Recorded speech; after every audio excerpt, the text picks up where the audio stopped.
In the day's other headlines, Israel's Prime Minister Benjamin Netanyahu dismissed any talk of Palestinian statehood after the Gaza war ends.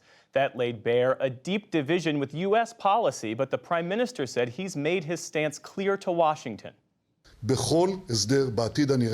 In any future arrangement, Israel needs security control over all territory west of the Jordan. I tell this truth to our American friends. The Prime Minister needs to be capable of saying no to our friends, saying no when necessary, and saying yes when possible.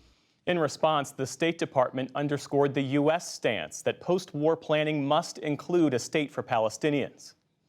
There is no way to solve their long-term challenges, to provide lasting security, and there is no way to solve the short-term challenges of rebuilding Gaza and establishing governance in Gaza and providing security for Gaza without the establishment of a Palestinian state. Netanyahu also insisted again today that the fighting will continue until there is a decisive victory over Hamas. In Gaza, the Hamas-run health ministry reported the Palestinian death toll has passed 24,600. And Palestinian medics said an Israeli missile destroyed a home in Rafah today, killing 16 people. Half of them were said to be children. On the Israeli side, the family of Kafir Bibas, the youngest hostage still in Gaza, marked his first birthday.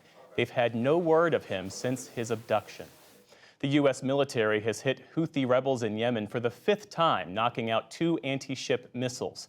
That comes after the rebels, backed by Iran, staged another drone attack on a U.S. commercial vessel. President Biden acknowledged today the Houthis seem undeterred, but he said the retaliation will continue. Pakistan struck back at Iran today with airstrikes that killed at least 9 people. It came 2 days after Iranian strikes inside Pakistan. Cell phone video today showed a large crater after a Pakistani strike on an Iranian village. The Pakistanis said they targeted separatists hiding along the border. This morning's action was taken in light of credible intelligence of impending large-scale terrorist activities against Pakistan by these terrorists. Acts like the one which took place a couple of nights ago create difficulties. Iran says its airstrikes earlier this week also targeted separatists on the Pakistani side of the border. Back in this country, this week's winter storms are now blamed for at least 24 deaths. The latest victims were in Portland, Oregon. 3 people were apparently electrocuted Wednesday after a live power line fell on their SUV. A baby inside was rescued. Yet another round of freezing rain is expected in the Pacific Northwest tonight. In Georgia, a judge will hear allegations against the district attorney who accused former President Trump of trying to overturn the 2020 election results. A defense lawyer alleges that Fani Willis had an affair with her special prosecutor and profited financially from the case. The motion seeks to toss the indictment. Willis has not directly addressed the allegations, but has defended her staff and her decision-making.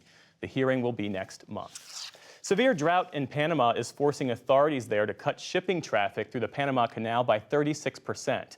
Low water levels going back to last fall have caused traffic jams for the 50-mile waterway.